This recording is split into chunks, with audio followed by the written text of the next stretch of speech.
شروع اللہ کے نام سے جو بڑا مہربان نہایت رحم والا ہے۔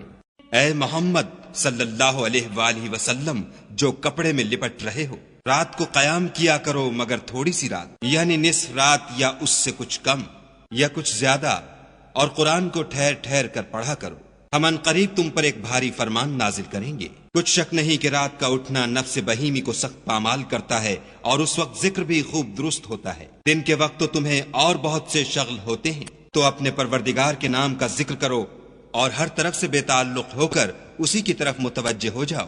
وہی مشرق اور مغرب کا مالک ہے، اور اس کے سوا کوئی معبود نہیں، تو اسی کو اپنا کارساز بناؤ۔ اور جو دل آزار باتیں یہ لوگ کہتے ہیں ان کو سہتے رہو، اور اچھے طریق سے ان سے کنارہ کش رہو۔ اور مجھے ان جھٹلانے والوں سے جو دولت مند ہیں سمجھ لینے دو، اور ان کو تھوڑی سی مہلت دے دو۔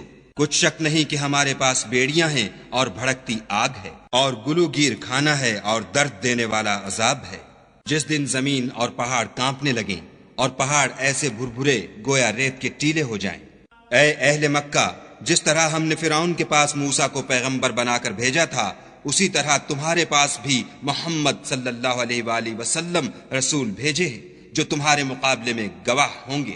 سو فرعون نے ہمارے پیغمبر کا کہا نہ مانا، تو ہم نے اس کو بڑے وبال میں پکڑ لیا۔ اگر تم بھی ان پیغمبر کو نہ مانو گے تو اس دن سے کیوں کر بچو گے جو بچوں کو بوڑھا کر دے گا، اور جس سے آسمان پھٹ جائے گا، یہ اس کا وعدہ پورا ہو کر رہے گا۔ یہ قرآن تو نصیحت ہے، سو جو چاہے اپنے پروردگار تک پہنچنے کا راستہ اختیار کر لے۔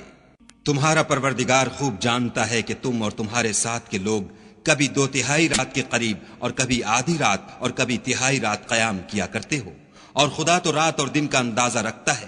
اس نے معلوم کیا کہ تم اس کو نبھا نہ سکو گے، تو اس نے تم پر مہربانی کی، پس جتنا آسانی سے ہو سکے اتنا قرآن پڑھ لیا کرو۔ اس نے جانا کہ تم میں بعض بیمار بھی ہوتے ہیں، اور بعض خدا کے فضل یعنی معاش کی تلاش میں ملک میں سفر کرتے ہیں، اور بعض خدا کی راہ میں لڑتے ہیں، تو جتنا آسانی سے ہو سکے اتنا پڑھ لیا کرو، اور نماز پڑھتے رہو اور زکوٰۃ ادا کرتے رہو، اور خدا کو نیک اور خلوص نیت سے قرض دیتے رہو، اور جو عمل نیک تم اپنے لیے آگے بھیجو گے اس کو خدا کے ہاں بہتر اور صلے میں بزرگ تر پاؤ گے، اور خدا سے بخشش مانگتے رہو، بے شک خدا بخشنے والا مہربان ہے۔